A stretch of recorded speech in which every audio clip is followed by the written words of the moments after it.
عليكم ورحمة الله وبركاته حبايب قلبي، يا رب تكونوا بصحة وخير وبتوحشوني جدا جدا جدا. النهاردة هنعمل مع بعض طواجن المكرونة بتاعت محلات الكشري.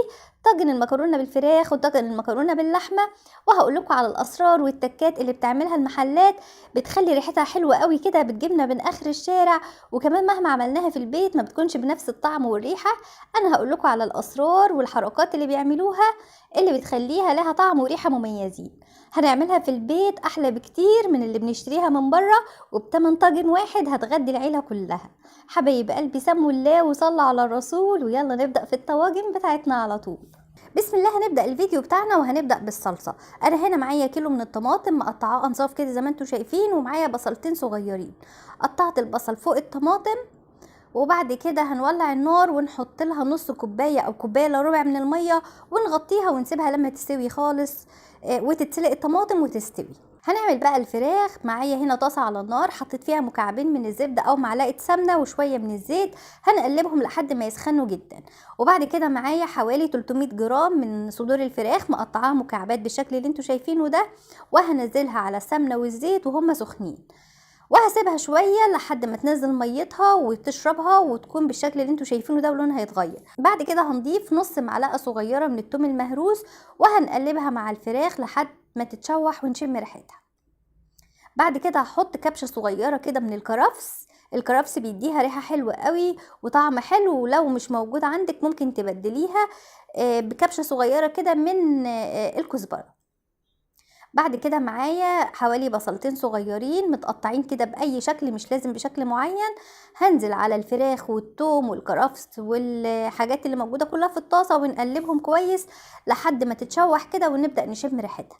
بعد كده هنبدأ نتبلها بقى. نص معلقة صغيرة من البصل البودر، معلقة ونص صغيرة من البابريكا، وكمان معايا رشة كده صغيرة من الفلفل الأسود، نص معلقة صغيرة من 7 بهارات او البهارات السبعة، وربع معلقة صغيرة من ورق اللورة على الحبهان. انتوا متعودين معايا انا طحناهم على بعض، وطرف معلقة صغيرة جدا، بصوا حاجة بسيطة جدا من القرفة، تديها تست خفيف كده، بس بتفرق جدا يا جماعة القرفة معاها. بعد كده هشوحهم كويس جدا مع بعض، الفراخ مع البصل مع التوابل اللي حطيناها، لحد ما ريحة التوابل كده تبدأ تظهر. وفي النهاية بحط كده كبشة صغيرة من الفلفل الألوان أو الفلفل الأخضر الموجود عندك استخدميه. وبعد كده هنملحها بمعلقة ونص صغيرة من الملح. المعلقة اللي أنا مستخدماها كلها معلقة الشاي، حطيت منها معلقة ونص. كده خلاص احنا جهزنا الحشوة بتاعة الفراخ. تعالوا بقى هنعمل مع بعض حشوة اللحمة. طاسة على النار، برضو شوية زيت وحتة زبدة أو معلقة سمنة، وهنا معايا نص كيلو من اللحمة المفرومة.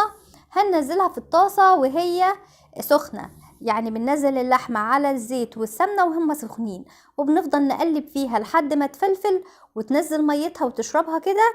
وبعد كده بنشوف هنعمل مع بعض ايه. بصوا انا ما بنزلش حاجة غير بعد ما اللحمة بتفلفل من بعضها كده. بعد كده حطيت كبشة صغيرة كده من الكرفس، وبرضو حوالي بصلتين متقطعين اي تقطيعة كده عليهم، وهنقلب البصل مع الكرفس مع اللحمة لحد ما يتشوحوا مع بعض، وابدأ اشم ريحة البصل. دايما ما نحطش التوابل ولا اي حاجة غير لما نقلب البصل كده ونشم ريحته، نبدأ نحط التوابل بتاعتنا.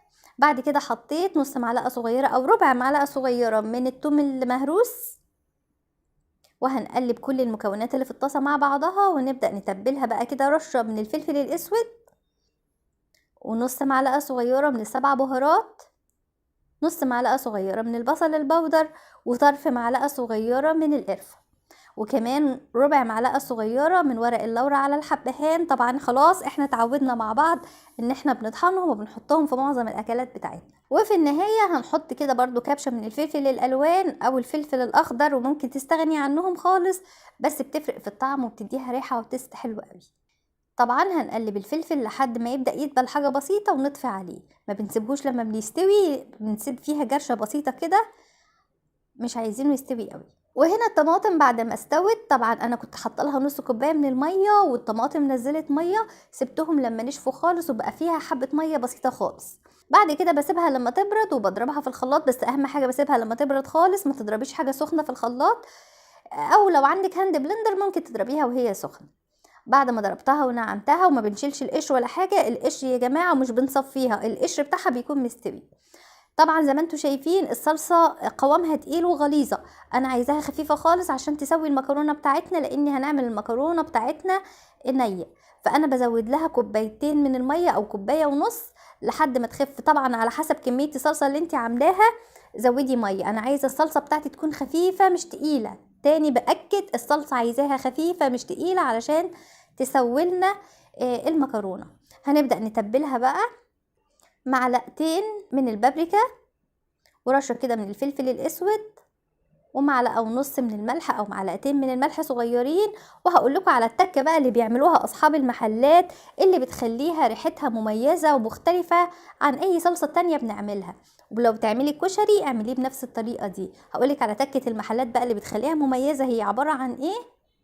معايا كده معلقة صغيرة مليانة من التوم ني يا جماعة، التوم ني مهروس ناعم. وبعد كده بحط 4 معالق كبيرة من الخل، وقلبي بقى كده وسيبيها تغلي غلوتين وشمي احلى ريحة صلصة مختلفة خالص عن اللي احنا بنعملها. التكة دي ان انت تحطي التوم ني ومعاه الخل بتفرق جدا في الاخر في الريحة. في ناس بتحطها في الاول وتشوحها، جربي كده حطيها في الاخر وسيبيها تغلي غلوتين وقولي لي ايه رأيك. وكمان كده معايا نص معلقة صغيرة من الكزبرة الناعمة المطحونة، وقلبي واحلى صلصة بقت معانا. هنا بقى هنبدأ نرص الطواجن بتاعتنا، واي طواجن عندك موجودة اشتغلي بيها. لو عندك طواجن فخار اشتغلي بيها، لو عندك طواجن من اللي هي الخزف اشتغلي بيها، لو عندك صينية ألمونيوم حطي فيها، لو عندك صينية ازاز حطي فيها، اي حاجة موجودة اشتغلي مش هتقول لا. بنرش رشة من الزيت كده ونبدأ ندهن بيها الطاجن، ونحط بقى سواء الفراخ او اللحمة في الأرضية بتاعة الطاجن بالكمية اللي انتوا عايزينها. وبعد كده انا معايا هنا مكرونه نيه. المكرونه نيه يا جماعه مش مسلوقه. هتقولي لي يا دنيا طب ما انتي عملت لنا قبل كده طاجن الفراخ وكنتي عاملاه بالمكرونه ومسلوقه نص سلقه. اللي بيفرق يا جماعه ما بين المكرونه النيه والمكرونه المسلوقه نص سلقه وقت التسويه في الفرن مش اكتر، بس النتيجه هيها بالظبط. عايزين تستخدموها مكرونه نيه استخدموها، عايزين تستخدموها مكرونه مسلوقه نص سلقه تمام، كده ماشي وكده ماشي وبتدي نفس النتيجه بالظبط. بس انا هنا استخدمت لكم المكرونه نيه زي المحلات بالظبط ما بيعملوها. طبعا بحط في كل طاجن شويه كده، وحاولي ان انت ما تمليش الطواجن قوي، بتسيبي في كل طاجن قد عقله صباع كده علشان المكرونه هتستوي وهتزيد. وطبعا غطيتها بالصلصه زي ما انتم شايفين. بنبدا نحط الصلصه ونغطي بيها الطواجن كلها لحد المكرونه ما بتكون متغطيه بالصلصه. وباكد المعلومه يا جماعه الصلصه بتكون خفيفه مش تقيله. وبعد كده بنجيب ورق من ورق الزبدة وبنحطه على وش الطواجن، وبجيب ورق فويل وبغطيها بيه، وبحاول ان انا الف ورق الفويل كويس قوي قوي قوي، ويعني اغلف بيه الطواجن كويس قوي علشان البخار اللي هيطلع منها هو اللي هيسويها. طيب انا لو ما عنديش يا دنيا ورق الفويل ده اعمل ايه؟ بصوا اهم حاجة ان احنا نغطي الطاجن كويس. ممكن تغطيه بغطا، ممكن تغطيه بطبق وتحطي فوقه حاجة تقيلة. المهم ان احنا بنغطي الطواجن كويس قوي قوي ونخلي البخار بتاعها مكتوم جواها علشان يسويها. هو ده اهم خطوة. حاولي بقى ان انت هتتصرفي بالامكانيات اللي موجودة عندك، اهم حاجة ان انت تكوني كاتمة البخار بتاعها جواها. طيب التسوية ازاي؟ بنولع الفرن على درجة حرارة 220 في الاول، او اعلى درجة عندك في الفرن حوالي 10 دقايق. يعني بدخل الطواجن على فرن سخن. اول نص ساعة بسيب الطواجن على درجة الحرارة العالية، وبعد كده بهديها اخر وقت للتسوية حوالي ربع ساعة، بهديها على درجة حرارة 180 او 170. طيب اعرف منين ان المكرونة استوت يا دنيا؟ بترفعي كده الغطا او الورقة وتبداي تختبريها بشوكة او بخلة وتشوفي المكرونة استوت ولا لا. المكرونة تمام واستوت خلاص بنغطيها ونقفل الفرن. طيب المكرونة لسه مستوتش او حاسة ان هي نية وحاسه ان السوائل قليله، ممكن تزودي شويه صلصه او تزودي شويه ميه مفيش مشكله، وتغطيها تاني وتسيبيها تستوي. خدت قد ايه معايا في الفرن؟ خدت حوالي ساعه الا ربع وكانت الطواجن جاهزه. وهنا الطواجن بعد ما خرجت من الفرن بسم الله ما شاء الله كانت ريحتها قلب الدنيا، ريحتها حلوه جدا جدا جدا زي اللي بنشتريها من بره ويمكن احلى كمان، ومضمونه. عملناها في البيت بمنتهى النظافه وعارفين احنا حاطين فيها ايه. تكات وحركات المحلات انا قلتها لكم كلها، جربوها وهتلاقوها بنفس الطعم والريحه وتحدي. مستنياكم تجربوها وتقولوا لي ايه رايكم فيها. والمكرونه والفيديو بتاعي خلاص خلصوا. اللي عجبه الفيديو يا ريت يا ريت يعمل لي لايك. مستنياه تعليقاتكم، مستنياكم تجربوها وتقولوا لي ايه رايكم. واشوفكم يا رب على خير الفيديو الجاي، والسلام عليكم ورحمه الله وبركاته.